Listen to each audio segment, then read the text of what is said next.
बिस्मिल्लाहिर्रहमानिर्रहीम। अस्सलाम वालेकुम नाज़रीन, आप देख रहे हैं प्रोग्राम सिटी 10। मैं हूं आपकी मेज़बान अना यूसुफ। उम्मीद है आप ठीक ठाक होंगे। हम इंतज़ार कर रहे थे कि सीएम साहिबा इस टाइम गुफ्तगू कर रही हैं, हॉस्पिटल्स की सूरत हाल के बारे में ब्रीफिंग ले रही हैं। अच्छा मामला था। तो आपके सामने है कि जी चिल्ड्रन हॉस्पिटल के हवाले से ब्रीफिंग ली जा रही थी। अस्पतालों में जितना बोझ बढ़ता जा रहा है, ये बेहतरी आना मेरे ख्याल से वक्त की अहम ज़रूरत है। तो इस तरह की चीज़ों को ज़रूर अप्रिशिएट करना चाहिए। हमने प्रोग्राम की तरफ चलना है जी। खबरों से हम आगाज़ करेंगे। हमारे मेहमान हमें 11 बजे ज्वाइन करेंगे और जिनकी बर्थडे है 11 बजे वाले सेगमेंट में हम उनको भी विश करेंगे। आज की खबरें क्या हैं, डिटेल्स की तरफ जाते हैं। पहली खबर है जी, वज़ीर दाखिला का शिमला पहाड़ी सेंटर का दौरा, अमले की कमी का नोटिस, मेयारी सहूलियात फराहम की जाए, मोहसिन नकवी।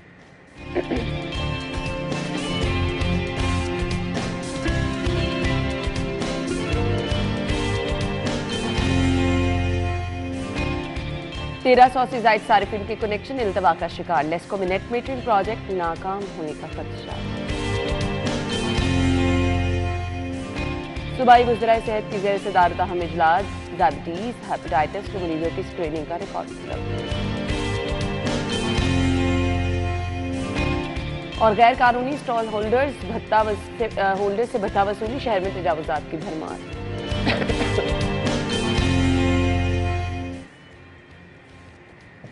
लें जी, आज की खबरें आप जान चुके हैं। डिटेल्स के लिए हमारे सीनियर रिपोर्टर्स मौजूद हैं, शाहिद सिप्रा साहब और अली साई साहब ने ज्वाइन किया। अस्सलाम वालेकुम। बहुत बहुत शुक्रिया साई साहब। आपसे मैं आगाज़ कर रही हूँ। अमले की कमी है, मेयारी सहूलियात फराहम की जाएँ, वज़ीर दाखिला का ये कहना है।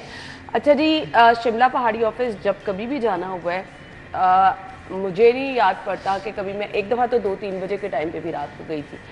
रश तब भी वहाँ पर ऐसे ही था। अब इसको मैनेज कैसे करना है? अब वज़ीर दाखिला ने इसका दौरा किया है और इससे कबल भी उन्होंने इस चीज़ का नोटिस किया था कि अमले की तादाद बढ़ाई जाए, लोगों को सहूलियत दी जाए। साई साहब, मुमकिन है ये? ना बिल्कुल मुमकिन है। मेरे तो बिल्कुल साथ हमसाये में है और मैं अक्सर वहाँ पर रात के औकात में भी गुजरा जाए तो बड़ा रश होता है, दिन के औकात में तो बहुत ही रश होता है। लेकिन मसला ये है कि मैं कल वो नादरा के 2-3 लोगों से मेरी बात हुई तो वो कह रहे थे कि जब मोहसिन नकवी साहब वज़ीर दाखिला ने वहाँ पे विज़िट किया तो 15 या 16 काउंटर चल रहे, वहाँ पे 40 काउंटर्स जो हैं वो मौजूद हैं। अच्छा, अब ये या तो अमले की कमी है या वहाँ पे जो हेड बैठे हैं। अच्छा, अगर नए वाले नादरा सेंटर का विजिट मैंने किया, बड़ा अच्छा बना हुआ है, और अगर 40 के 40 काउंटर वहाँ पे चल रहे हों, ये समझ नहीं आती कि आप किसी भी जगह पे जाएं तो काउंटर्स बने होते हैं, वहाँ पे अमला मौजूद नहीं होता। वो कोई भी डिपार्टमेंट है जो इस तरह डायरेक्ट पब्लिक डीलिंग है, तो मेरा ख्याल है अगर आपको काउंटर्स बना के दिए गए हैं तो इसीलिए बना के दिए गए हैं कि आप लोगों को फैसिलिटेट करें। कहाँ पे 15 या 20 काउंटर चल रहे हों, कहाँ पे 40 काउंटर चल रहे हैं, तो वो रश मेरा ख्याल है ऑटोमेटिकली कम हो जाएगा। लेकिन आप देखें कि मैंने जो देखा है सरकारी दफातर में, एक तो नमाज के औकात में कम से कम 40 या 50 मिनट के लिए बंदे चले जाते हैं। अगर कोई चाय पीने गया या सिगरेट पीने गया तो आधा घंटा वो वेस्ट करके आता है।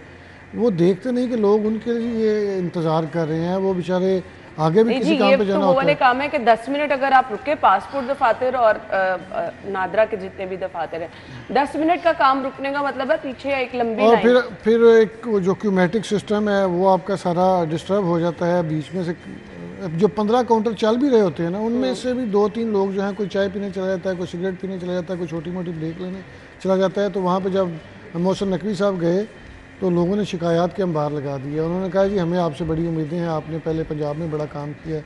तो ये तो एक सर्विस डिलीवरी जो है वो उनका मुंह बोलता सबूत है।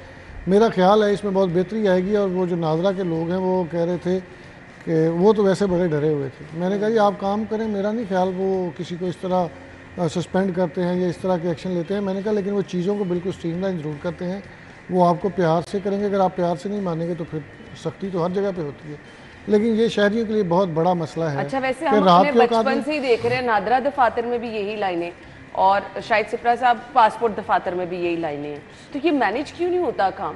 बिस्मिल्लाहिर्रहमानिर्रहीम। देखें, दोनों अब इनके पास हैं, हमारे वज़ीर दाखिला के पास, तो अब मेरे ख्याल में मैनेज होना शुरू हो जाएंगे। अभी थोड़ी देर पहले उन्होंने पासपोर्ट ऑफिस गार्डन टाउन कभी किसी ने ऐसे विजिट भी नहीं किए थे। हाँ, गार्डन टाउन ऑफिस भी गए हैं और वहाँ पे भी देखें, हालांकि वो बड़ा अच्छा सेंटर बना हुआ है, गो के मुखैर हजरात के ताउन से उसको बनाया गया है, लेकिन फिर भी उसके बावजूद लोग जो हैं 2 से 3 घंटे इंतज़ार करने के बाद उनका पासपोर्ट प्रोसेस होता है। हम आ जाते हैं नादरा सेंटर की जानिब।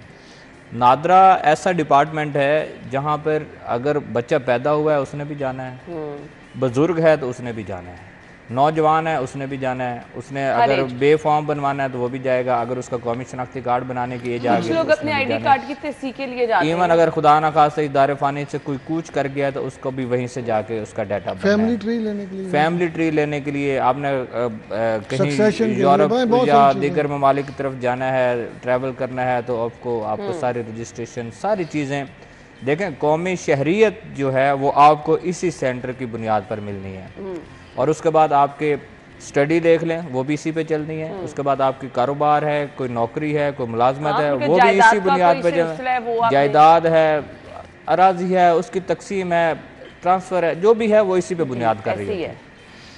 अब वहाँ आ जाते हैं कि ये मेगा सेंटर बनाया गया था जो 24 घंटे काम कर रहा होता है। दिन के औकात में तो वहाँ से गुजरना ही महाल होता है। एक तो सबसे बड़ा मसला वहाँ पार्किंग का है।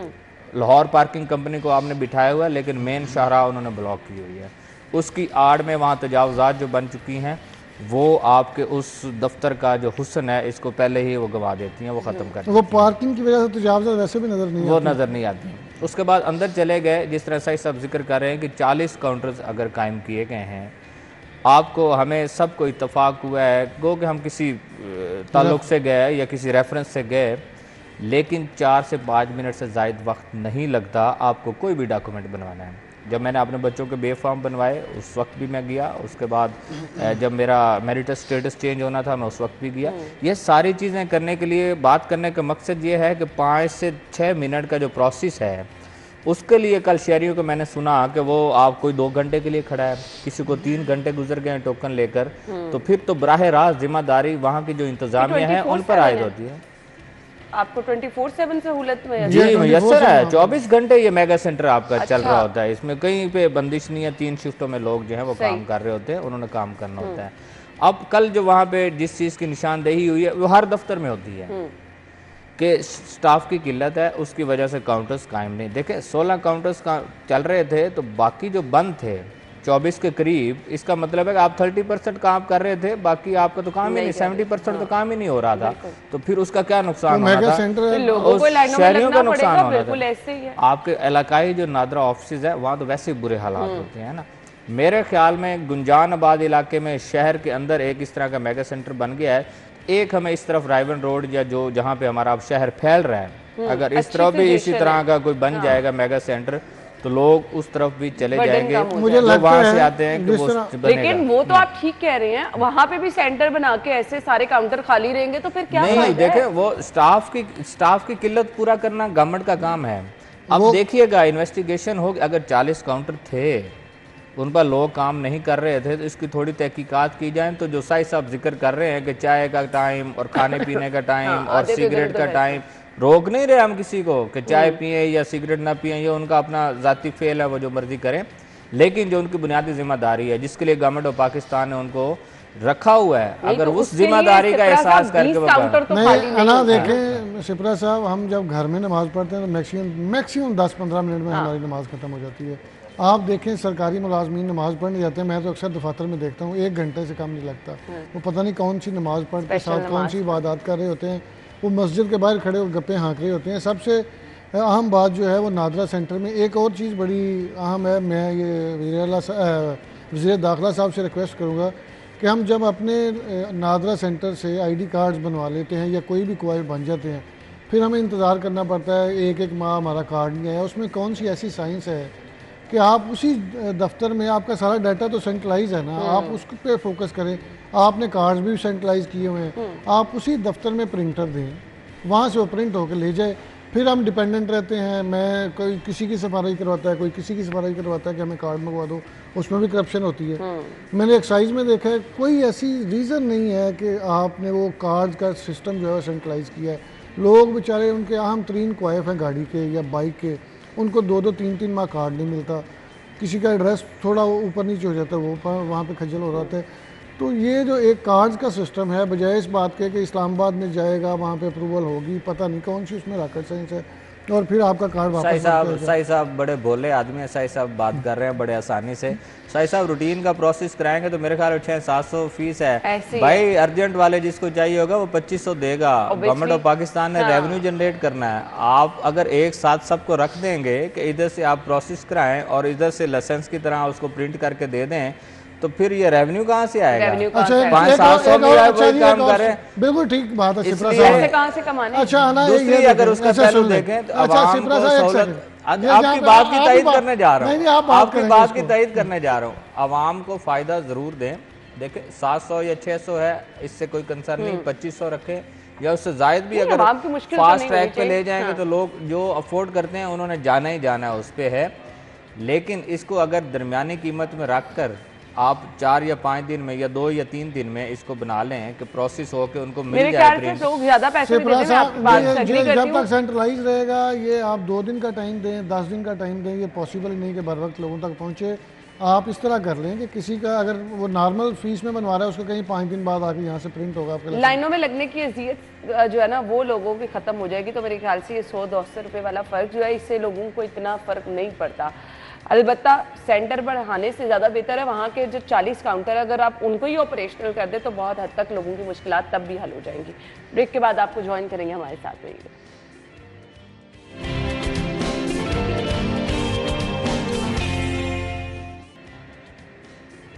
Welcome back once again. खबर ये है जी, नेट मीटरिंग प्रोजेक्ट सारिफीन परेशान हैं।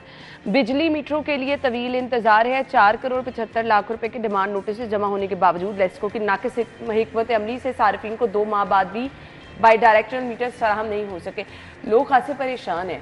पैसे जब आप फौरन जमा करा देते हैं ना तो बस फिर उसके बाद आपको उम्मीद ये लग जाती है कि आपका काम हो जाए। और अभी जो सिचुएशन जा रही है लोग बहुत ज़्यादा परेशान हो रहे हैं। शायद से सब क्या वजह और कितना इंतज़ार करना पड़ेगा? देखें ये वो प्रोजेक्ट है जो हमारे मौजूदा वज़ीर पावर डिवीज़न अवैस लगारी ने 2017 में स्टार्ट करवाया था। उस वक्त भी पावर के वज़ीर थे और अब भी पावर के वही वज़ीर हैं। और जब ये चला है कि टैक्स लगा रहे हैं सोलर सिस्टम पर और सोलर पैनल्स पर तो उनकी उस पर तरदीद भी आई है, कुछ थोड़ा वजाहती बयान भी आया है। ये नेट मीटरिंग प्रोजेक्ट बुनियादी तौर पर है कि आप सोलर पैनल्स लगाकर बिजली बना रहे हैं और ना सिर्फ खुद इस्तेमाल कर रहे हैं बल्कि अगर इजाफी बिजली है तो लेस्को को फ़रोख्त भी कर रहे हैं। और उससे क्या है कि आपके बिजली के बिलों में कमी आ रही है। लेकिन रेट जो है वो तो बड़ा अजीब सा है कि आप अगर लेस्को से 3 यूनिट अपने अगर 3 यूनिट बनाते हैं तकरीबन तो फिर जाके लेस्को का 1 यूनिट बनता है। तो रेट मेरे ख्याल में कम करने के बजाय गवर्नमेंट को बढ़ाने की ज़रूरत है। बढ़ाएगी नहीं हमेशा, वो नहीं कहेगी हाँ कंज्यूमर को कभी फ़ायदा नहीं दिया जाता। अब ये है कि ये जब प्रोजेक्ट चल रहा था, कंपनी का एक डिपार्टमेंट है मटीरियल मैनेजमेंट, उनका काम होता है कि आपके मटीरियल का कौन सा स्टॉक ख़त्म हो रहा है, कौन सी ख़रीदारी करनी है और सार्फिन को किस तरह सहूलत दें। 2 किस्म की चीज़ें हैं, या कंज्यूमर को कनेक्शन चाहिए या उनको बिजली चाहिए, इसके अलावा तो कुछ नहीं है। बाकी चीज़ें तो आपने उनसे लेनी है और दोनों के लिए पे करना है। दोनों के लिए पे भी करना है। उसके बावजूद आप दफातर के चक्कर लगाने पर मजबूर है। फरवरी में ये स्टॉक ख़त्म हो रहा था, उस वक्त इसकी ख़रीदारी नहीं की गई और अचानक से इन्होंने कहा कि स्टॉक ख़त्म हो गया, हम लोग आउटसोर्स कर रहे हैं, सार्फिन को एनओसी देंगे और बराह रास्त वो मार्केट में जो उनके मंजूर शुदा मैन्युफैक्चरर्स हैं वहाँ से मीटर ख़रीद लें। जब तक पाबंदी लगाई गई उस वक्त 1100 के करीब सार्फिन ने अपने डिमांड नोटिस जमा करवा दिए थे। सही। अब वो कहाँ से मीटर लेंगे? इन्होंने गेपको से मीटर लिए हैं, स्मार्ट मीटर। वो इस वक्त जो इन सार्फिन ने 36,300 के हिसाब से पैसे दिए हुए हैं, उसका 42,200 रुपये कुछ मुकर्रर कर रहे हैं। सार्फिन इजाफी कीमत भी अदा करने पे तैयार हैं। ऑब्वियसली उसके बावजूद सार्फिन को 2 माह का वक्त गुजर गया है, जो उन्होंने डिमांड नोटिस सबमिट करवा रखे हैं उनको कनेक्शन नहीं दिया जा रहा। रीजन भी तो होनी चाहिए। रीजन क्या है? इनकी नहली गफलत है। आपकी लेस्को अगर प्रॉपर तरीके से काम करे और 500 मीटर जो गेपको से लिया है वो सार्फिन को दें, 500 और लें, या आपने 1300 पूरा करें।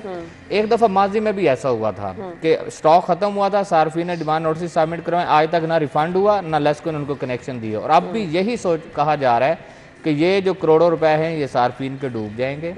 रिफंड का प्रोसेस इस तरह मुश्किल है कि सार्फिन चक्कर लगा के छोड़ ही देंगे कि रिफंड क्या लेना है।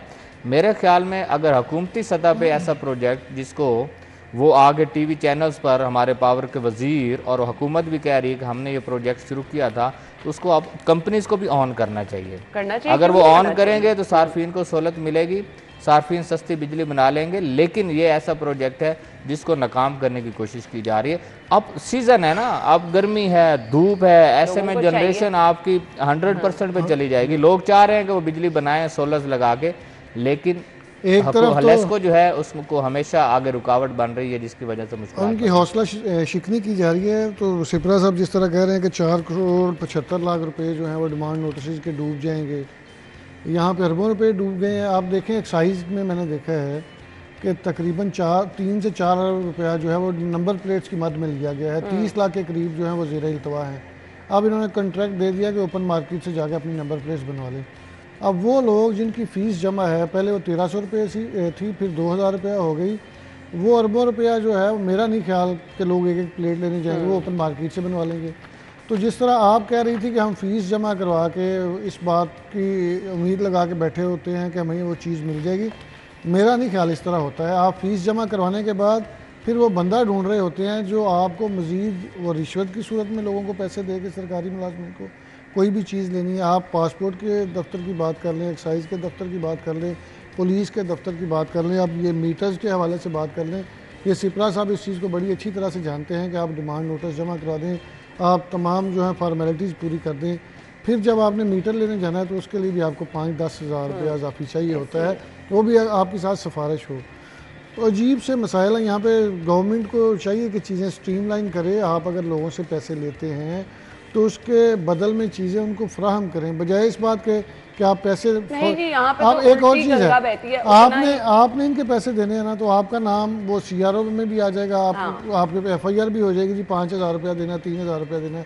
गवर्नमेंट अगर आपका 50,000 भी देना तो उसका कोई जिम्मेदारी नहीं है। शाहिद सिपरा साहब, क्या अब अभी तो इन सारिफिन को नहीं मिल रही हैं जिनके डिमांड नोटिस, तो आगे से जिन लोगों ने लेनी है वो क्या वो सबमिट करा सकते हैं अपनी एप्लीकेशन? वो एप्लीकेशन सबमिट करवा रहे हैं, उनको NOC दे रहे हैं। ठीक है। अच्छा, अब NOC पे भी सुने कि जो मैन्युफैक्चरर्स हैं वो उनको मीटर्स नहीं दे रहे, ब्लैक में मीटर फरोख्त हो रहे हैं। कोई 40,000 में दे रहा है, कोई 42 में। कितने वैसे ये लेस्को जो है वो दे रही थी 36,300 में दे रही थी, 33,000 में भी ये बिकता रहा मीटर। यहाँ इतना 36,300 उसमें इंस्टॉलेशन चार्जेस कहाँ जाए। ठीक है, अच्छा ले लें पैसे, देख कंज्यूमर पैसे देने को 40,000 भी तैयार है, लेकिन आपको 3-3 हफ्ते 1-1 महीना मीटर नहीं मिलता, NOC जमा करवाने के बाद भी नहीं मिल रहा। उसकी जो वजूहात सामने आई वो ये आई कि लेस्को के शोबा मटीरियल मैनेजमेंट ने कुछ शराइत आयद की हैं, जो कि एक शर्त उसमें समझ नहीं आती। 2 डिपार्टमेंट हैं आपके, PPMC है, वहाँ से मटीरियल इंस्पेक्शन डिपार्टमेंट है जो लेस्को के मटीरियल की इंस्पेक्शन करता है, उसको स्टैंप करता है, उसके बाद लेस्को उसको इस्तेमाल करती है। लेस्को के एक अपना टेक्निकल डिज़ाइन डिपार्टमेंट है जो भी इंस्पेक्शन करता है अपने मटेरियल की। लेस्को ने क्या किया कि दोनों इंस्पेक्शंस कह दी कि लेस्को भी करेगी, PPMC भी करेगी। उससे बराह रास्त इफेक्ट किस पे आएगा? इंस्पेक्शन के पैसे कंपनीज ने तो देने हैं, और वो चार्ज कहाँ से करेंगे? कंज्यूमर से चार्ज करेंगे। एक तो एक इंस्पेक्शन भी हो जाए, चाहे लेस्को खुद कर ले चाहे PPMC से करवा ले। मेरे ख्याल में 2 वाली शर्त की वजह से जो मैन्युफैक्चरर्स हैं, जो कंपनीज बनाने वाली मीटर्स बनाने वाली कंपनीज हैं, वो इस इंस्पेक्शन पे उन्होंने तहफ़्फ़ुज़ात का इजहार भी किया। कई दफ़ा मुलाकातें भी हुई, उसके बावजूद ये चीज़ें ना हुई, और अल्टीमेटली क्या हुआ, एक तरफ डिमांड नोटिस के पैसे जो डूब गए। मशवरा दे दें, क्या लोग आ जाए सबर नहीं, सबर नहीं करें। तो अब हमने बताना है ना, देखें सोलर पैनल्स लगाकर सस्ती बिजली बनाना, और इस वक्त तो आपकी जो मार्केट है वो क्रैश हो चुकी है। इस वक्त सोलर की मार्केट बिल्कुल डाउन हो चुकी है। जो पर वाट आपका 74-76 रुपये होता था पहले, 68 रुपये पे बड़ी देर रहा, आजकल आपको 36-38 रुपये पे पर वाट के हिसाब से मिल रही है सोलर प्लेट। तो मेरे ख्याल में ये, और उसके बाद जब अब टैक्सेस वाली खबर आ गई है कि टैक्स लग रहा है, उसके बाद ये मजीद क्रैश करेगी। लोगों के पास ये गोल्डन चांस है कि इस वक्त अगर सोलर पैनल्स वो लगवाना चाह रहे हैं, ये सोच रखा है वो सोलर पैनल। अच्छा, अपने लिए आप बिजली बना लें, ना गवर्नमेंट को दें, ना ये ना छोड़ दें, अपना फायदा बाई डायरेक्शनल मीटर पे जाए ना, छोड़ दें, और अपना लगवाएं और दिन में इस्तेमाल करें, रात में लेस्को की इस्तेमाल करें। वो बिजली अगर 100 घरों में एक सोसाइटी में लग जाती है तो 100 घरों की बिजली जो है लेस्को के पास बच जाएगी, बहुत लोगों को इस्तेमाल कर लेंगे चोरी की सूरत। हाइब्रिड सिस्टम पे चले जाएं, एक आध बैटरी लें साथ में, हो सकता और उसके बाद डायरेक्ट इस्तेमाल करें। यानी आप कह रहे हैं मीटरों वाला मसला नहीं, उससे निकल जाए, हो सकता है एक आपके पास सहूलत है तो क्यों ना सहूलत हो सकता है ओवर बिलिंग से हम बच जाएं। लोग अपनी इस्तेमाल में कर लेना, जो है सोलर वाली जो लेस्को की है वो दीगर लोगों को दे लेंगे, चोरी भी करवा लेंगे, तो हो सकता है चीज़ें बैलेंस हो जाएं और हम ओवर बिलिंग से बच जाएं। चले, हम ये तो कह सकते हैं ओवर बिलिंग से ऐसे ही शायद बचने का एक रास्ता है, लेकिन उस पर भी मुहिम बड़ी ज़बरदस्त चल रही है, तो इंशाल्लाह वो मसला भी हमारा हल हो जाएगा। ब्रेक के बाद आपको ज्वाइन करते हैं, हमारे साथ रहिए।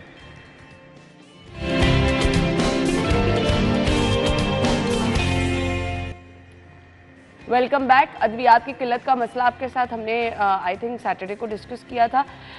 डायबिटीज़ हेपेटाइटिस के मरीजों की स्क्रीनिंग का रिकॉर्ड तलब किया गया है। सूबाई वज़ीर सेहत की ज़ेर सदारत इजलास अद्वियात की दस्तियाबी और फराहमी का जो तरीक़ेकार है उसका जायज़ा लिया जाएगा। क्लिनिक ऑन व्हील्स शहरियों के तंग इलाकों, दही आबादियों और तिबी सहूलियात यहाँ पर फराहम की जाएंगी।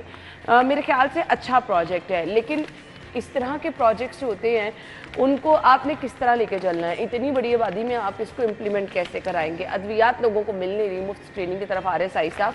है ना, देखें अद्वियात तो सारी जो है वो बड़ी इंपॉर्टेंट है। जब कोई बीमार होता है, बुनियादी अद्वियात जो है उस दिन हमने डिस्कस किया, नहीं मिल रही थी। तो जो हेपेटाइटिस के या शुगर के जो मरीज हैं, शुगर के जो पेशेंट है, उसको अगर इंसुलिन या उसकी मेडिसिन नहीं मिलती तो उसकी जो हालत होती है वो तो नाकाबिले बर्दाश्त होती है। और यहाँ पे तो आए रोज़ इस तरह के मसाइल सामने आते हैं कि बुनियादी जो अद्वियात हैं वो नहीं मिल रही। मैंने देखा है कि मेरे घर में 2-3 पेशेंट हैं, तो अक्सर ये होता है कि इंसुलिन नहीं मिलती। वालिद साहब की इंसुलिन कभी इस्लामाबाद से करवानी पड़ती है, कभी लाहौर के किसी बड़े जगह पे फ़ोन करके सिफारिश करके फिर 2-3 इकट्ठी हम ले जाते हैं। तो अगर इस तरह की अद्वियात जो इंतहाई इम्पॉर्टेंट हैं, या हार्ट के पेशेंट देख लें, उनके जो अद्वियात हैं वो अक्सर गायब होती हैं। तो ये बड़ा अच्छा प्रोजेक्ट है, अगर इस पर इम्प्लीमेंट हो जाए। प्रोजेक्ट्स यहाँ पे बड़े लॉन्च किए जाते हैं और बड़े सारे यहाँ पे बातें की जाती हैं, दावे किए जाते हैं, लेकिन उस पर इम्प्लीमेंट उस तरह नहीं होता।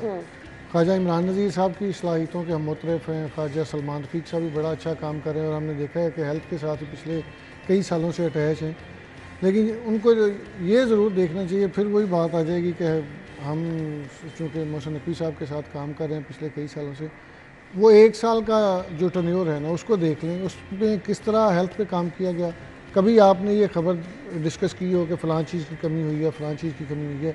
उसकी वजह सिर्फ ये थी कि लोगों को पता था कि एक बंदा जो है वो तमाम चीज़ों को मॉनिटर कर रहा है, उस पर फोकस कर रहा है और लोगों की हेल्थ के बारे में वो परेशान है, इसलिए विजिट्स किए जा रहे हैं। अब होता ये है कि यहाँ पे रवायती तौर पे दौरे किए जाते हैं, रवायती तौर पे देखा जाता है, वहाँ पे अपनी खबर चलवाई, सोशल मीडिया पे चला दी, मेन स्ट्रीम मीडिया पे चल गई, अखबारों में छप गई, लेकिन वहाँ पे इम्पेक्ट कोई नहीं आता। तो जिस तरह के शहरियों के मसाइल है, मेरा ख्याल है कि ये दोनों। लेकिन सवाल मेरा ये है शायद सिप्रा साहब, ये हेपेटाइटिस डायबिटीज़ के पेशेंट्स का रिकॉर्ड मेंटेन कैसे होगा? यहाँ तो स्क्रीनिंग की सहूलत, यहाँ तो हर घर में इतने मरीज हैं, तो किस तरह आप रिकॉर्ड पेश करेंगे? मुझे सिर्फ ये बताइए। देखिए, सबसे पहले तो हेपेटाइटिस की तरफ आ जाएं तो हेपेटाइटिस की वजह क्या बन रहा है? आपका आलूदा पानी बन रहा है। पानी उस तरफ तो तवज्जो दे लें पहले। हुकूमत पंजाब को उस तरफ भी तवज्जो देने की ज़रूरत है। चलें ठीक है, पानी का मसला अपनी जगह पे, अगर अब खुदा न खास्ता उससे कोई उस मुजी मर्ज में कोई मुब्तला हो भी गया है तो उसकी स्क्रीनिंग की आप लोग बात कर रहे हैं। लोग अपने बहुत सारे टेस्ट खुद करवा लेते हैं और ये ऐसी बीमारी हैं तो ये तो हर घर में इस वक्त मौजूद हैं।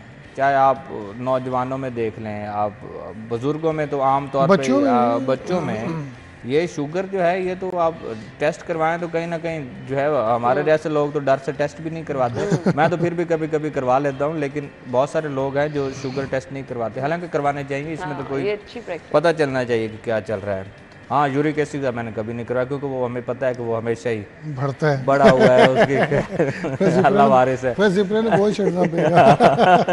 नहीं, इसका आपको ख्याल रखना चाहिए वैसे। तो नहीं, ख्याल बहुत रखते हैं, मटन नहीं छोड़ते।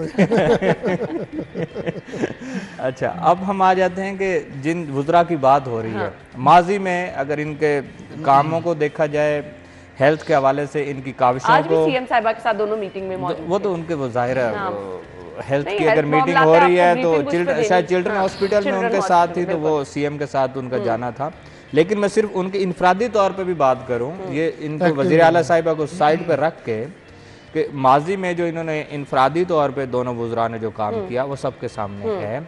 हम लोग हमेशा निगरान वज़ीर आला की मिसाल देते हैं, उस मिसाल को लेकर आगे चलें, थोड़ा सा नक्शे कदम पर चलें। ख्वाजा इमरान नज़ीर साहब तो चल सकते हैं, उनकी दोस्ती भी है उनके साथ, थोड़ा सा मेरे ख्याल में उनसे टिप्स भी ले तो कोई ऐसा हर्ज नहीं है। लेकिन आखिरी मसला क्या है कि आवाम को सहूलत आपने किस तरह आवाम को सहूलत कैसे मिलेगी? लोगों को ये मुझे मेडिसिन ब्रेक किस का तरह काफी मिलनी देर से है? कहा जा रहा है, ब्रेक के बाद आके हम यहीं से गुफ्तगू का सिलसिला शुरू करेंगे, हमारे साथ रहिए।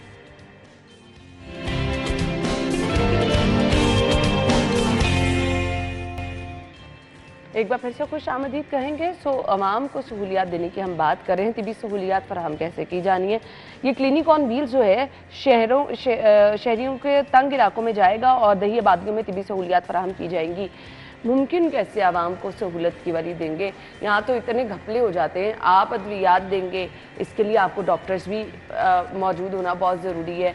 किन इलाकों में जाएगा, कैसे जाएगा, लोगों को पता कैसे चलेगा? जी यहाँ पर वैन आ रही है, आप अपना तिबी मुआयना करा सकते हैं। अच्छा, ये होता है कि आपके जो वहाँ के मकामी अरकान असम्बली होते हैं, ये उनके थ्रू जाते हैं, या जो छोटे छोटे चौधरी होते हैं जिनका थोड़ा थोड़ा वोट बैंक होता है, वो मस्जिद में ऐलान कर देते हैं, होता है।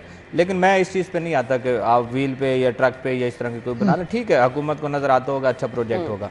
हमारे यहाँ हर गांव में दही मरकज मौजूद है, तिब्बी मरकज मौजूद है, उसको फाल करने की जरूरत है। इवन मैं अगर अपने गांव की बात करूं, फाल है तनख्वाहों की हद नहीं, तनख्वाहों का मैं अगर अपने गांव की बात मैं अगर अपने गांव की बात भी करूं, वहाँ हॉस्पिटल है वो मरकज ही, लेकिन गवर्नमेंट लेवल पे जो चीज़ बनी होती है वो आपको पता चलता बनी हुई है, वो एक हॉस्पिटल नुमा चीज़ बनी हुई है, उसको हॉस्पिटल का नाम दिया गया है। इसी तरह आपके लाहौर में देख लें, आपके मज़ाफ़ात में जितने इस तरह के मराकज़ बने हुए हैं, कहीं पे जानवर बांधे हुए हैं लोगों ने, कहीं पर गधे बदर नजर आते हैं, ऐसे ही है। तो यहाँ पे ऐसा है, तो आप यहाँ पे ऐसा है तो आप देही इलाकों में जाएं, वहाँ पे क्या हालात होंगे। इसलिए मेरे ख्याल में इन चीज़ों पे आ जाएं कि ऑन व्हील चल जाएगा या इस तरह की हो जाएगी। डॉक्टर कौन जाएंगे इन ट्रकों में बैठ के, देखे ना, उनको तो यहाँ से उठा के आप शेखुपुरा ट्रांसफर करें तो आपको किस तरह की सिफारिशें आना शुरू हो जाती हैं। तो इन व्हील्स पे आप कह रहे हैं कि वो बैठ के जाएंगे। हुकूमतों का काम है आवाम को ये बुनियादी सहूलतें देना, उनके डोर स्टेप पर। ये जो हम कहते हैं ना कि यहाँ लाहौर में अस्पतालों में रश पड़ा है, तो ये भी तभी कम होगा। ओपीडी में इतना रश होता है, तो जब लोगों को उनके डोर स्टेप पे ऐसी सहूलतें मिल जाएंगी, अच्छा डॉक्टर मिल जाएगा, तो मेरे ख्याल से ओपीडीज में भी रश कम हो जाएगा। थैंक यू सो मच, आप लोगों के वक्त का शुक्रिया। नाज़रीन, ब्रेक और हेडलाइंस के बाद हम आपको ज्वाइन करते हैं। आज का ज़रूरी मैसेज क्या है जी? मुल्क भर में मुख्तलिफ अजला में खुसूसी इंसदाद पोलियो मुहिम का आज से आगाज़ होने जा रहा है। ये 5 रोज़ा इंसदाद पोलियो मुहिम है जो कि 3 मई तक जारी रहेगी। वाज़े रहे, आज से ये पोलियो मुहिम शुरू हो रही है और 3 मई तक जारी रहेगी। अगर आप चाहते हैं कि आप अपने बच्चों को पोलियो जैसे मूजी मर्ज से बचाएं, तो ये 2 कतरे जो हैं आपके बच्चे की ज़िंदगी के ज़ामिन हैं, आपके बच्चे की सेहत के ज़ामिन हैं। पोलियो टीमें जो आपके घर आएँ, आपके दरवाज़ों पर आएँ, उनके साथ ताउन करें, अपने बच्चों को पोलियो के कतरे पिलाएं और ज़िंदगी भर की माजूरी से अपने बच्चों को महफूज बनाएं। ये मुहिम आप ही लोगों के लिए चलाई गई है और आप लोग ही इस मुहिम को कामयाब बनाने में अपना किरदार अदा करेंगे। फैसला आज करना है अगर कल बच्चे को चलना है। सो ये है था जी पोलियो के हवाले से खुसूसी मैसेज जो हमने आप तक पहुंचाना था। आगे बढ़ेंगे, सेगमेंट का सिलसिला आगे बढ़ाएंगे और आपको बताएंगे आज का मौसम टुडेज वेदर में।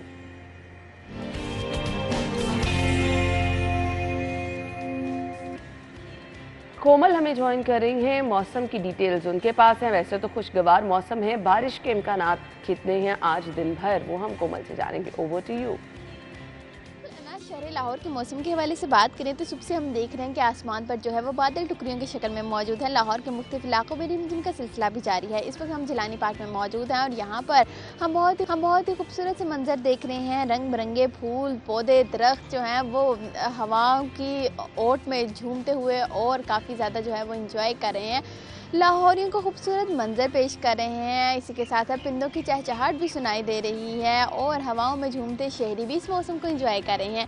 आप शार चल रही है, जब आप ऐसे किसी जगह पर मौजूद हो तो यूँ लगता है कि कुछ देर के लिए आप किसी नई दुनिया में पहुँच चुके हैं और ठंडी हवाओं को एंजॉय कर रहे हैं, क्योंकि गर्मी ने भी लाहौरियों को काफ़ी तंग किया।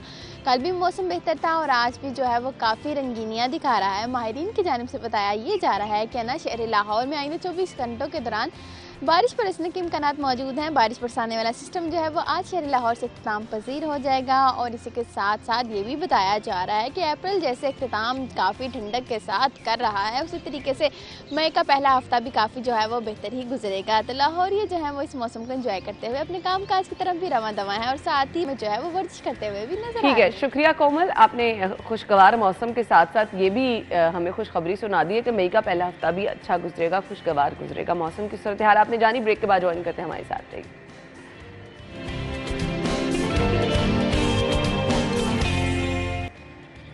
Welcome back once again. ज़िंदगी में हर किसी का ख्वाब होता है कि वो अपनी ज़िंदगी में एक दफ़ा अल्लाह ताला का घर तो ज़रूर देखे और हज हर मुसलमान की ख्वाहिश है। हज फ्लाइट्स का बाकायदा आगाज़ 9 मई से होने जा रहा है। उम्रा जिन लोगों ने करना था, उम्रा तो फ़िलहाल रुक गया, वो कब से बाकायदा दोबारा से उसका आगाज़ होगा वो भी आपके साथ शेयर करेंगे। लेकिन वो लोग जो कि हज पे जा रहे हैं, हम चाहते हैं कि आप लोग किसी भी किस्म की जहमत से महफूज रहें। क्या क्या चीज़ें जिनका आपको ख्याल रखना है। हज फ़्लाइट्स कब से शुरू हो रही हैं, कब तक जारी रहेंगी। वो लोग जो कि प्राइवेट तौर पर अभी तक जिन्होंने हज का प्लान है लेकिन बुकिंग नहीं कराई, मैक्सिमम मिनिमम उन्हें कितना टाइम पहले बुकिंग करा लेनी चाहिए। और अभी अगर वो किसी ट्रैवल एजेंट के पास जाते हैं, डिटेल्स लेते हैं, क्या क्या चीज़ें पूछनी चाहिए, वो कौन सी ऐसी चीज़ें हैं जो आपको वहाँ जाके प्रॉब्लम कर सकती हैं, जिनका आपने यहाँ से ही तैयारी करके भी जानी है और हर चीज़ के बारे में डिटेल में पूछ के जाना है। क्योंकि एक बहुत अहम और बड़ा मरहला होता है, बड़ी जिम्मेदारी वाला मरहला होता है, रश बहुत ज़्यादा होता है। तो किसी भी किस्म की परेशानी से बचने के लिए आपको किन किन चीज़ों का ख्याल रखना है। इसके अलावा डोमेस्टिक फ़्लाइट्स के हवाले से बात होगी। लोग कहते हैं टिकट्स के रेट बहुत ज़्यादा है, सो उस पर भी बात करेंगे और साथ साथ कुछ एयरपोर्ट पे जो मसाइल का सामना रहता है उस हवाले से भी गुफ्तगू करेंगे। हमारे साथ head of travel 92 Malik Naveed साहब मौजूद हैं। अस्सलाम वालेकुम। वालेकुम अस्सलाम। बहुत बहुत शुक्रिया आपके वक्त के लिए। सो नवीद मलिक साहब, सबसे पहले तो हम बात कर लेते हैं, हज फ्लाइट्स का 9 मई से आगाज़ हो रहा है, तो क्या शेड्यूल है इसका? जैसा कि आपने आगाज़ में कहा कि हर मुसलमान का ख्वाब होता है ये, और बिल्कुल ये ख्वाब होता है हर मुसलमान का हज करना। जो कर चुके हैं या जो इस दफ़ा जा रहे हैं, यकीनन बहुत खुशकिस्मत इंसान है। हज का आगाज़ ही 9 मई से हो रहा है। 9 मई को फ़र्स्ट फ़्लाइट ऑपरेट होगी पाकिस्तान से और जो कि 10 जून तक जारी रहेगी। और इनकी फिर वापसी जो होगी वो 20 जून से स्टार्ट होगी, जो कि 21 जुलाई तक लास्ट फ़्लाइट पाकिस्तान वापस आ जाएगी। अच्छा, इस दफ़ा एक अच्छी चीज़ ये हुई है कि रोड टू मक्का के नाम पे पाकिस्तान से सऊदीया ने एक स्टार्ट किया है कि डायरेक्ट आपकी इमिग्रेशन यहीं पे हो जाया करेगी। कराची से स्टार्ट हुआ है। जैसे यहाँ से जाते थे हमारे ज़ायरीन उम्रा करने या हज करने के लिए, तो वो वहाँ जाके 3-3 घंटे 2-2 घंटे, क्योंकि रश इतना ज़्यादा होता है वहाँ पर, लाखों की तादाद का आपको मजमा है ये हज का, तो उन्हें वहाँ बहुत टाइम लगता था। इस दफ़ा से कराची से स्टार्ट कर दिया रोड टू मक्का के नाम पे। अच्छा। जो यहाँ से कराची से जो लोग जा रहे हैं उनकी इमिग्रेशन कराची में ही हो जाएगी। सऊदी काम जो है उन्होंने अपने जो है वो इमिग्रेशन वाले बंदे यहाँ पे भिजवा देंगे और यहीं से स्टार्ट हो जाएगी। उनको एटलीस्ट जब वो वहाँ पे उतरेंगे तो उन्हें लगेगा जैसे वो डोमेस्टिक फ्लाइट पे सफ़र करके कहीं गए हैं और एग्जिट ले रहे हैं अपना सामान लेके। तो इनके लिए तो ये हो जाएगा सबसे बेहतर। तो दूसरा, इसके अलावा जो अब सरकारी हज तो क्लोज हो चुका है। आपको पता सरकारी हज की फ़ीस जो थी, जो लॉन्ग हज था सरकारी, वो 10,75,000 का था और जो शॉर्ट था वो 11,50,000 का था। अब सिर्फ प्राइवेट हज वाले रह गए हैं जो कि बिल्कुल लास्ट डेज चल रहे हैं, उनके लिए अब काफ़ी महंगे पैकेज हैं और वो कम से कम अगर आपको मिल रहा है तो 15 लाख से स्टार्ट होके वो 30, 35, 40 लाख तक पैकेज चला जाता है। ठीक। तो अगर अब भी कोई प्लान कर रहा है तो उसे अभी चाहिए कि जल्दी से ये चीज़ें आजकल में चेक कर लें। बाकी अगर बुलावे वाली बात है, इंशाल्लाह जिसने जाना है उसने शायद 2 दिन पहले भी उसका हो जाना है। पे जाके हम बुकिंग वगैरह कराते हैं, होटल्स वगैरह का मसला तो नहीं होता, क्योंकि बहुत सारे लोग जो प्राइवेट हज इतने पैसे दे के करा के भी चले जाते हैं, वहाँ जाके फिर होटल की बुकिंग वगैरह का बड़ा मसला होता है। जितना लेट हो जाएंगे उतनी हर्डल ज़्यादा होंगी। आपको यहाँ टिकट्स नहीं मिलेंगी या आपको होटल्स नहीं मिलेंगे, और अगर आपको टिकट्स मिल रही हैं तो बहुत महंगी हैं, होटल्स मिल रहे हैं तो वो बहुत ओवर रेट होंगे, तो आपको फिर एडजस्ट करना पड़ेगा उस वक्त। तो इसलिए ऐसे में आपके ट्रैवल एजेंट का रोल क्या होता है? क्योंकि आप अगर इतने पैसे लगा रहे हैं, जाके आपको जहमत बर्दाश्त करनी पड़े, तो मुस्तनद ट्रैवल एजेंट के पास मेरे बिल्कुल ठीक बात है। जो मुस्तनद ट्रैवल एजेंट को अच्छा गाइड करेगा आपको इसमें, कि आपको चाहिए कि ये होटल ले लें, इसके साथ ये पैकेज ले लें। सम टाइम लोगों का पैकेज जो होता है वो काफ़ी ज़्यादा होता है कि जी वो स्टार्स होटल में जा रहे हैं, मगर कभी कभी आपको वो वही कम में भी अच्छा पैकेज वो अकोमोडेट करवा देते हैं, 3 स्टार में भी हो जाता है सम टाइम। लेकिन इसके लिए आपको टाइम पहले चाहिए आपको। बिल्कुल, आप एंड पे जाएंगे तो फिर तो अवेलेबल एंड पे जाएंगे तो देखिए आपको चीज़ ही नहीं कोई मिलेगी ना, आपको होटल्स मिल रहे हैं, अच्छा ट्रांसपोर्ट का इशू होगा, मेन टिकट्स का इशू होगा ना। सही, क्योंकि लोगों के प्लान तो ये 6-6 माह पहले से होते हैं, सही। मगर काफ़ी सारे लोग हैं जो बिल्कुल 11th आवर में भी प्लान कर लेते हैं, जैसे मैंने बताया ना बुलावे वाली बात है, उनका आ गया तो वो कहते हैं चलते हैं, तो फिर हो भी जाते हैं, फिर वो अकोमोडेट भी हो जाते हैं। ऐसे ही है, मगर चीज़ें महंगी होंगी, ट्रांसपोर्ट का इशू होगा, टिकट्स महंगी होंगी, लेकिन जिसका बुलावा उसका रास्ता भी फिर खुद ब खुद बन जाता है। Exactly। क्या क्या मुश्किलात वहाँ जाके फेस करनी पड़ सकती हैं जिनका आपको यहाँ से प्लानिंग करके ख्याल रख के जाना? बिल्कुल, देखें इस दफ़ा हज भी जो है वो 16 जून का हज है, शदीद गर्मी का हज है, तो इसके लिए आपको यही है कि यहाँ से आप अपना सामान जो है पूरा प्रॉपर, जो जैसा कि आपको हज की ट्रेनिंग दी जाती है उसको बड़े गौर से सुनना पड़ेगा, वो कोई मिस ना करें, उसके अकॉर्डिंग अपनी चीज़ों को पूरी तरह से पैक करें, ज़्यादा एक्स्ट्रा सामान ना लें कैरी करने के लिए कि आपको वो बार बार चीज़ें उठानी पड़े, रखनी पड़े, क्योंकि आप हज करने जा रहे हैं, आपके वहाँ पे काफ़ी ज़्यादा आपको मतलब ये एक हज जो बड़ी मुशक्क़त का काम है। बिल्कुल सही कहा आपने। उसमें आपको अगर साथ में अपने सामान भी कैरी करना है तो वो एक्स्ट्रा आपके लिए एक होगा, मुश्किल हो जाएगी, तो लिहाजा सामान कम से कम रखें और अपने जो आपका ग्रुप हो उसके साथ हर वक्त आप अपना इन टच रहें। ग्रुप्स में आप होते हैं वो आपको हर तरह से मैनेज करते हैं, जो आपको लेके जाते हैं यहाँ से आपके आसानी पैदा कर देते हैं वो, और अगर आप उनसे आउट होंगे, दाएं बाएं हो जाएंगे, आपके लिए मुश्किलात होंगी। टिकट्स अपनी बगौर चेक करें, आने जाने की कंफर्मेशन चेक करें वो है ठीक है, क्योंकि सम टाइम होता है कि आप आ रहे हैं, फ्लाइट्स का इतना रश है, फ्लाइट्स कैंसिलेशन हो रही हैं, मुख्तलिफ इशूज़ आ रहे हैं, आप एयरपोर्ट पे खुआरी ना हो आपको किसी किस्म के भी। अपने पासपोर्ट का खास ख्याल रखें वहाँ जाके भी, क्योंकि रश बहुत ज़्यादा होता है, तो ये चीज़ें अगर आपकी मिसिंग हो जाएं तो आपको मसला हो सकता है। कुछ लोगों का सामान वगैरह गुम हो जाता है, सो ये हम अक्सर जब देखते हैं कि लोग हज करने निकले, नमाज पढ़ने, अच्छा खासा सामान अपने साथ कैरी कर लेते हैं।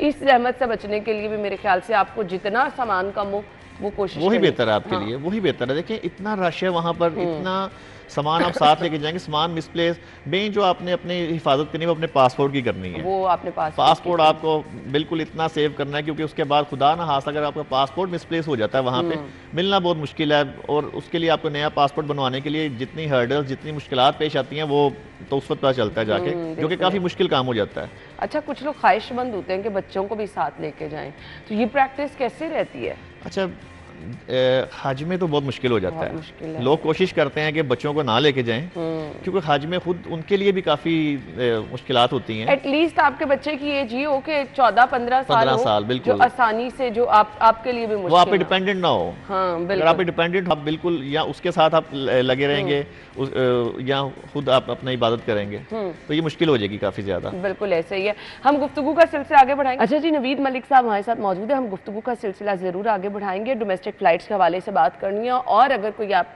सस्ता टूर प्लान करना चाह रहे हैं तो वो आप कहाँ जा सकते हैं वो भी आपके साथ जरूर शेयर करेंगे। ब्रेक के बाद आते हैं, हमारे साथ रहिए।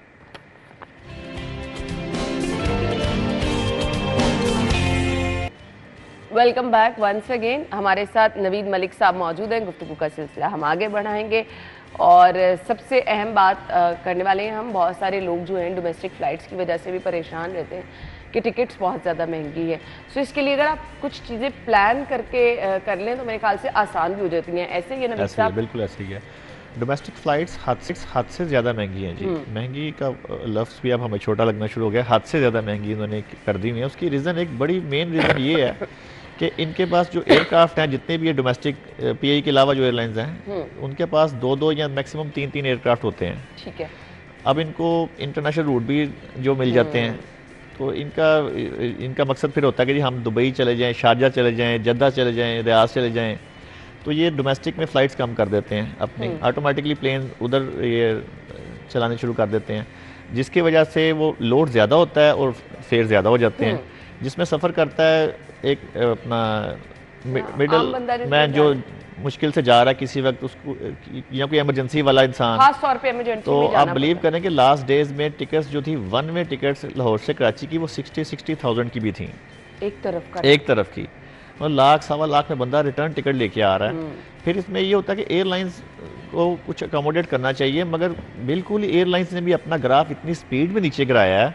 जितनी जल्दी पाकिस्तान में डोमेस्टिक एयरलाइन 3-4 आई थी, आने के बाद सर्विसेज इतनी वो हाई ले जाते हैं कि लोग तारीफ करते हैं। सब एक इशू ये भी है, इतने हाई फेयर के साथ आपको जब फ्लाइट कैंसिलेशन का, लेट होने का अजाब भी भुगतना पड़ता ना, तब भी बहुत अच्छा, ये लास्ट में कुछ एयरलाइन ऐसी हैं जैसे सरीन आई, इन्होंने तो हद कर दी है। पैसेंजर हर वक्त एयरपोर्ट पे लड़ रहे हैं वहाँ पर, मगर ये एडजस्ट भी नहीं करते हैं। अच्छा, कुछ लोगों ने जैसे टिकट पहले से ली हुई है, उनको मिल गई सस्ती 25,000 30,000 की मिल गई है, वो एयरपोर्ट पहुंचा, फ्लाइट नहीं है। हाँ जी। अब उसने फिर जाना किसी और एयरलाइन में मजबूरी में, उसको वो डबल ट्रिपल फेयर मिल रहा है, एयरलाइन अकोमोडेट नहीं कर रही है, अमला बात सुनने को तैयार नहीं होता वहाँ पे इनका। इस पे ज़रूर जो है ना एक्शन होना चाहिए। ये हम हर दफ़ा यही अपील करते हैं कि इस पे होना चाहिए, मगर उसी तरह चल रहा है ये निज़ाम, और वो चलाते जा रहे हैं, वो प्रॉफिट कमा रहे हैं, पैसे कमा रहे हैं। ऐसे है कि समटाइम आप अगर डोमेस्टिक फ्लाइट के लिए पहले भी टिकट लेके रख लेते हैं तो टाइम पे आके आपको प्रॉब्लम हो सकती है, आपको तैयार रहना है। जो हालात है यहाँ पे पाकिस्तान में, जब चेक एंड बैलेंस नहीं होगा तो आप मेंटली तौर पे तैयार रहें कि आपके साथ कुछ भी, कोई भी इंसिडेंट हो सकता है एयरपोर्ट पहुंच के। क्योंकि आपका अगर कोई इवेंट है जिसके लिए आपने पहले से बुकिंग करा ली, या आपका कोई प्लान पहले से, उस पर भी आप मेंटली प्रिपेयर रहें, क्योंकि यहाँ पे फ्लाइट कैंसिल भी हो सकती है, फ्लाइट लेट भी हो सकती है, और दोबारा जो आपको फ्लाइट लेनी पड़ेगी वो महंगी, डबल ट्रिपल रेट पे होगी। बिकॉज जैसे ही इनके पास कोई इंटरनेशनल डिमांड आती है कि जी इतने पैसेंजर इन्हें मिल रहे हैं जद्दा के लिए, ये इतने पैसेंजर इन्हें दुबई के लिए मिल रहे हैं, तो ये डोमेस्टिक फ्लाइट कैंसिल करते हैं और उस तरफ चला देते हैं। आप किसी का प्लान कोई है, किसी का कोई इवेंट है, तो वो चाहे बाहर, जैसा कि मैंने बताया कि बस 2-2 3-3 एयरक्राफ्ट होते हैं, इनका कहीं पे भी कोई टेक्निकल खराबी भी आ जाती है। एक टेक्निकल खराबी किसी जगह पे भी आ गई, इनके पास दूसरा प्लेन ही नहीं है चलाने के लिए, वो भी खुआरी है पैसेंजर्स के लिए, और फिर एक जगह पे नहीं होती। लाहौर वाला कराची नहीं जा पाएगा, कराची वाला इस्लामाबाद नहीं जा पाएगा, इस्लामाबाद वाला बाहर नहीं जा पाएगा। तो ये 3-4 जगहों से ये इकट्ठी जब हर्डल्स आती हैं, सब हर तरफ खुआरी चल रही होती है। और ये जो एयरपोर्ट पे एकदम से रश बढ़ जाता है, अक्सर हम देखते हैं एक साथ ही फ्लाइट्स आ रही हैं, उसकी क्या रीज़न होती है? अच्छा, मैं बड़ा शुक्रगुजार हूँ वज़ीर दाखिला मोहसिन नकवी साहब का कि उन्होंने आकर पहली दफ़ा इस पे सोचा। इससे पहले भी आए हैं मिनिस्टर इंटीरियर, मगर नहीं सोचा गया, क्योंकि खुद भी वो ट्रैवल करते हैं तो उन्हें इस चीज़ का आइडिया था। अभी इसकी रीज़न ये है कि आपके पास काउंटर्स बहुत कम हैं, 2 काउंटर्स 3 काउंटर्स चल रहे होते हैं एट ए टाइम, 3 से 4 फ्लाइट्स होती हैं, 300-350 पैसेंजर एक फ्लाइट में होता है, 1200-1300 पैसेंजर एयरपोर्ट पे खड़ा हो जाता है, तो उनसे हैंडल ही नहीं हो रहा होता। जो टोटल आपका एयरपोर्ट में एंटर होके अंदर लाउंज तक जाने में जो 25 मिनट्स या 30 मिनट्स का काम है ना मैक्सिमम, वो 2 से 3 घंटे लग जाते हैं। अच्छा, इसमें क्या होता है कि लोगों की फ्लाइट भी मिस हो जाती हैं, वो अंदर पहुंच नहीं पाए टाइम पर। वो अपने आइडिया अपने हिसाब से वो आ रहे हैं कि जी हमने तो इतने बजे जाना है, पहुंच जाना है, अंदर रश इतना ज्यादा है, फिर बहुत स्लो प्रोसेस चला रहे होते हैं, बहुत स्लो प्रोसेस। अभी तक हम उसी जो है ना वो दौर में चल रहे हैं कि हर चीज को पकड़ के चेक करते रहे, देखते रहे, मैनुअल चेकिंग पे हैं। ई गेट पूरी दुनिया में स्टार्ट हो गए हुए हैं, ये भी अभी मिनिस्टर इंटीरियर साहब ने भी ये भी कर दिया स्टार्ट कि इंशाल्लाह ये भी जल्दी आपको लोग पाकिस्तान में भी नजर आएंगे कि ई गेट हैं आपके, आप अपना पासपोर्ट स्कैन कर रहे हैं, आपके वो गेट ओपन हो रहे हैं। अगर किसी को कोई इशू है तो वो उसका गेट ही ओपन नहीं हो रहा, उसको वॉच करें, उसको पकड़ के साइड पे ले जाए, चेक करें इसका क्या इशू है। तो कम से कम आसानियां पैदा होनी चाहिए इसमें कि पाकिस्तान से बंदा जो बाहर जाता है उसको जाने के लिए इतना लंबा प्रोसेस ये करना पड़ता है। जैसा कि अभी आप अपना न्यूज ब्रेक कर रही थी पासपोर्ट के लिए, अभी आपने देखा कि पासपोर्ट के लिए यहाँ पे जो नॉर्मल पासपोर्ट बंदा बनवाता है उसको 3-3 माह लग जाते हैं पासपोर्ट बनवाने के लिए, और फिर एजेंट माफिया अगर आ जाए, लोग कहते हैं कि जी अगर जल्दी, अंदर ही लोग बैठे हुए हैं, अगर आपने जल्दी बाहर जाना है, जल्दी पासपोर्ट बनवाना है तो जितने पैसे दे दें, आपका पासपोर्ट 10 दिन में आ जाएगा या 5 दिन में आ जाएगा। तो ये देखें, चीजों को चेंज करने की जरूरत है हमें, उसी तरह से हम चला रहे हैं, और ये बहुत इमेज समटाइम खराब होता है। बाहर से बंदे पाकिस्तान आते हैं जो बाहर रहते हैं, फॉरेनर्स हैं, जब वो वापस जा रहे होते हैं तो एयरपोर्ट का हाल देख के ही उनका जो होता है कि हम शायद दोबारा ना यहाँ पे वापस आएं। मगर इंशाल्लाह मुझे उम्मीद है कि अब ये चीजें बेहतर होंगी इंशाल्लाह। सही। जिन लोगों ने बैरून मुमालिक के वीजे लगवाने हैं, कुछ डिले हो जाता है, कैसे उन्होंने एम्बेसी से टाइम वगैरह मैनेज किया? ये कुछ माह से ही सिस्टम स्टार्ट हुआ है, पहले हर चीज़ नॉर्मल थी। अभी आपने कहीं भी जाना है तो अब आपको कम से कम प्लान 6 माह पहले करना चाहिए जाने के लिए। पहले था कि आपने नेक्स्ट मंथ कहीं जाना, आपने सोचा मैंने जाना है, आपने अपॉइंटमेंट लिया, आप एम्बेसी पहुंच गई सही जाने के लिए। अभी आपको यूरोप जाना है, कहीं भी जाना है, आपको यूरोप के लिए 3-3 4-4 माह 5-5 माह से पहले अपॉइंटमेंट नहीं मिल रही है। पाकिस्तान में कोई क्यों मिसाइल है? एकदम से हर बंदा जो अप्लाई करता है, रिफ्यूजल के चांसेस तो होते ही होते हैं, इतने रिफ्यूज होते हैं मगर अप्लाई करते रहते हैं। अब यूएसए जाना हो आपने तो आपको नेक्स्ट ईयर 2025 में अपॉइंटमेंट मिलेगी, जुलाई की, जून की। अच्छा। अभी हम अप्रैल मई में एंटर हो रहे हैं यहाँ पे, एक एक साल की अपॉइंटमेंट मिलती है। इतनी दुनिया अप्लाई कर चुकी हुई है। इसके लिए भी थोड़ा सा चाहिए कि थोड़ा सा इसको प्रोसेस को भी तेज़ करें, मगर बहुत कम इसमें हो रहा है। यूके के लिए आपको जल्दी मिल जाती है क्योंकि उनका प्रोसेस बहुत तेज़ है। सिर्फ वाहिद यूके है जो आपको 4, 5, 6 दिन बाद की अपॉइंटमेंट मिल जाए। अदरवाइज कहीं भी आपने यूरोप में जाना है, कनाडा जाना है, यूएसए जाना है, आपको 4 माह से स्टार्ट होके 1-1 साल तक की अपॉइंटमेंट मिलती है। और जिन लोगों ने स्टडी वीजा पे जाना है उनके लिए भी स्टडी वीजा वाले तो ओबियसली बहुत पहले प्लान कर लेते हैं अपना कि उन्होंने जाना, उनकी फीसेस जमा होनी शुरू हो जाती हैं, उनके यूनिवर्सिटी से लेटर आ जाते हैं एम्बेसीज में, तो उनको ईजी है। मगर जो लेजर ट्रिप वाले हैं, बिजनेस ट्रिप वाले हैं या कोई जॉब वाले बंदे हैं, उनको कम से कम अब 5 से 6 माह पहले प्लान करना चाहिए। जिन्होंने सैर की गर्ज से जाने, आजकल सस्ते पैकेज कहाँ के आप बता सकते हैं कुछ लोगों अच्छा, को? अब आगे समर वेकेशन स्टार्ट हो जाएंगी और लोग उसके लिए प्लान कर रहे हैं, उनके लिए भी यही वाली बात है कि अपना प्लान अर्ली कर लें। अर्ली कर लें। अभी समर्स में लोगों का होता है, कोशिश होती है कि हम किसी ऐसी जगह पे जाएं जहां पर मौसम बड़ा बेहतर हो। अच्छा, एक बड़ी चीज़ स्टार्ट की है अभी पाकिस्तान में, PIA ने सर्विसेज स्टार्ट की हैं अपनी दुबई से डायरेक्ट स्कर्दू के लिए। अच्छा, दुबई से डायरेक्ट आप स्कर्दू आ रहे हैं कि आप दुबई से पाकिस्तान किसी स्टेशन पे उतर के नहीं जा रहे। ये PIA ने भी रिसेंटली स्टार्ट किया है जो कि मई में स्टार्ट होने जा रही है। ये बड़ा जबरदस्त एडिशन होगा आपकी टूरिज्म के लिए। सही कि बाहर से जो लोग आ रहे हैं, लाइक वो कहीं से भी आ रहे हैं, दुबई उतर रहे हैं, दुबई से डायरेक्ट वो स्कर्दू जा रहे हैं, तो उनको ये पाकिस्तान में मुख्तलिफ सिटीज़ में जाने के लिए जरूरत, जैसे हम बाहर जाते हैं किसी ऐसी पुरफज़ा मकाम पे जाने के लिए हम सोचते हैं कि जी हम वहाँ पर जाएँ, तो ये बड़ी अच्छी सर्विस स्टार्ट की है PIA ने। इसको मज़ीद टूरिज्म की तरफ बढ़ाना चाहिए। टूरिज्म होगा तो आपको पता है कि चीज़ें बेतहाशा चलती हैं। आपके मुल्क में विजिटर्स आएंगे, यहाँ पर आप होटल्स वहाँ पर चलेंगे, बड़ा अच्छा एक एडिशन हो जाता है ये। अच्छा जी, मैसेज नवीद साहब देखने वालों को खास तौर पे हज के हवाले से अगर कोई देना चाह रहे हैं? हज के हवाले से भी, और वही मेरा मैसेज है कि आपने अपने जो है ना चीज़ों की तैयारी बड़ी एहतियात के साथ करनी है।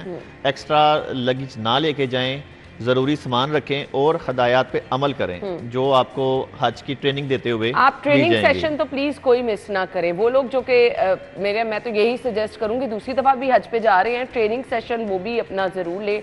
आपको नई नई चीज़ें पता चलती हैं और इन दी एंड वो आपको जाके वहाँ पर मुश्किलात से बचाती हैं। सो आप सब लोगों से गुजारिश है हमें भी अपनी दुआओं में याद रखें, और साथ ही साथ जो ज़रूरी लवाजमात हैं उन पे ज़रूर आप गौर फिक्र करें, लेकिन एक्स्ट्रा सामान अगर आप लेके जाएंगे तो परेशानी होगी, उससे बचे। बिल्कुल ऐसे ही है, वो आपको हिफाजत भी करनी पड़ेगी। पासपोर्ट की हिफाजत आपने लाजम मलजूम रखनी है। Thank you so much Naveed साहब, बहुत शुक्रिया। ब्रेक के बाद ज्वाइन करते हैं जी।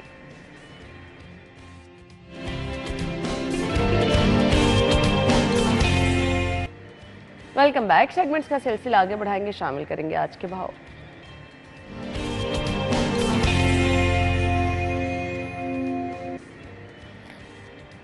उसवा हमें ज्वाइन करेंगी, रेट लिस्ट वो बताएंगी हमेशा सैटरडे को, क्योंकि संडे और सैटरडे लोग जो है वो ख़रीदारी करने के लिए जाते हैं और हर किसी की कोशिश होती है पूरे हफ्ते के लिए सब्जियां खरीदने, तो लोगों को परेशानी रहती है क्योंकि माफिया वहाँ पर आपको लूटने के लिए तैयार रहता है। उसवा की तरफ चलेंगे, ओवर टू यू। सब्जियों की सरकारी कीमतों में उतार चढ़ाव का सिलसिला मुसलसल जारी है। अगर हम आज की रेट लिस्ट की बात करें तो आलू की सरकारी कीमत 75 रुपये मुकर्रर की गई है, लेकिन ओपन मार्केट में 110 रुपये तक फ़रोख्त किया जा रहा है। इसी तरह से अगर हम प्याज की सरकारी कीमत की बात करें तो 135 रुपये मुकर्रर है, लेकिन ओपन मार्केट में 200 रुपये तक फ़रोख्त किया जा रहा है। टमाटर की सरकारी कीमत 65 रुपये मुकर्रर है, लेकिन ओपन मार्केट में 100 से 110 रुपये तक फ़रोख्त किया जा रहा है। लहसुन देसी की सरकारी कीमत 275 रुपये मुकर्रर है, लेकिन ओपन मार्केट में 350 रुपये तक की फ़रोख्त किया जा रहा है। लहसुन चाइना की सरकारी कीमत 650 रुपये मुकर्रर है, लेकिन ओपन मार्केट में 750 रुपये तक फ़रोख्त किया जा रहा है। इसी तरह से अदरक थाईलैंड की सरकारी कीमत 595 रुपये मुकर्रर है, लेकिन ओपन मार्केट में 650 रुपये तक फ़रोख्त किया जा रहा है। गोभी की सरकारी कीमत 80 रुपये मुकर्रर है, लेकिन ओपन मार्केट में 120 रुपये तक फ़रोख्त की जा रही है। भिंडी की सरकारी कीमत 250 रुपये मुकर्रर है, लेकिन ओपन मार्केट में 350 रुपये तक फ़रोख्त की जा रही है। मुख्तलिफ रेट्स पर मुख्तलिफ मार्केट्स में सब्जियाँ फ़रोख्त की जा रही हैं। सरकारी नरखों का इतलाक़ जो है वो अभी तक किसी भी मार्केट में लाजिम नहीं बनाया गया, ना ही इंतज़ामिया की जानिब से जो है वो इस पर कोई रेगुलेटरी एक्शंस लिए गए हैं, जिसके बायस अवाम जो है वो बार बार ये मुतालबा कर रही है इंतज़ामिया से कि इतलाक़ लाजिम बनाया जाए, क्योंकि गिरा फरोशी के बायस क़ुव्वत ख़रीद में जो है वो बहुत ज़्यादा मुतासिर होती है अवाम की, जिसके बायस वो सस्ते दामों बिक रही सब्जियाँ जो कि सरकारी नर्ख थैंक यू सो मच। आपने हमें उस वक्त कीमतें बताई सब्जियों की क्या है। अब जिन लोगों ने आज सब्जियाँ खरीदनी उनके लिए तो थोड़ी सी आसानी हो जाएगी, आपको पहले से आइडिया हो जाता है। कि कौन सी सब्जी किस कीमत पर मिल रही है। हमने जाने जी क्लोजिंग की तरफ, लेकिन आप हमें अपनी सजेशंस, अपना फीडबैक ज़रूर पहुंचाएं। अगर कोई टैलेंट है वो भी हमारे साथ शेयर करें। इसके साथ साथ जिनकी बर्थडे है कल, वो अपनी पिक्चर्स भिजवा दें, कल के प्रोग्राम में शामिल करके उनकी बर्थडे को भी हम इसी तरह से स्पेशल बनाएंगे। सो नाज़रीन, हमारी और आपकी मुलाकात होनी है जी कल सेम टाइम पर। तब तक के लिए आप अपना बहुत सारा ख्याल रखिएगा, हमें दुआओं में याद रखिएगा। इजाज़त दीजिए, अल्लाह हाफ़िज़।